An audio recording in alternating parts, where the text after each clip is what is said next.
ანუ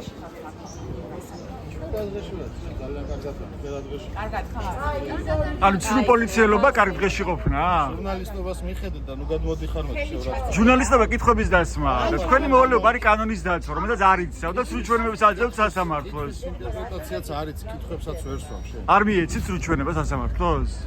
თქვენ არც კი პასუხი. თქვენ განსხვავებული ჩვენება რომ მისცა მეორე მოადგილემ გიორგი ბჟალავამ თქვა რომ სტიკერის გაკვრვის გამო დააკავეს მზიამაღლობელი. სასამართლოს უნდა მიმართო. როგორ? მე რაც მივეცი ჩვენება კარგად ვიცი და შენ სასამართლოს მიმართო. დადასტურდა რომ სრულ ჩვენება მიეცით. საერთოდ დასტურდა. თქვენ რაც თქვით, იმისგან განსხვავებული ჩვენება ხომ ისა გიორგი ბჟალავა. მე რატომ უნდა დაგიდასტურო ხო? აბა რა უნდა ის დაადასტურო? უნდა კითხო, ეგ იცოდე.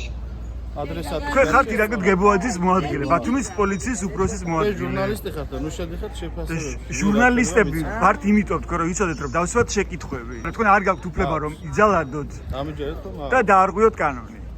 როგორ? თქვენ გაქვთ უფლება რომ იძალადოთ და დაარღვიოთ კანონი? არა. მაშინ რატომ არ გაქვთ კანონს? ამასაც თქვენ აფასებ ჟურნალისტი? მე კითხვას გისვამთ. არ ვარ ზოთად, შენ დამაზუსტებელ კითხვას მისვამ, რომელიც არ გისვამთ ამის. სწორედ იქიდან გამომდინარე, რაც ნახეთ სასამართლოს სხდომაზე. გიორგი ბჟალავამ თქვა რომ დააკავეს მზიამაღლობელი მაგალითად სტიკერის გაკვრვის გამო. თქვენ თქვით რომ დააკავეს შეურაცხყოფის გამო. რომელს უნდა დაუჯეროთ, რომელ პოლიციას დაუჯეროთ?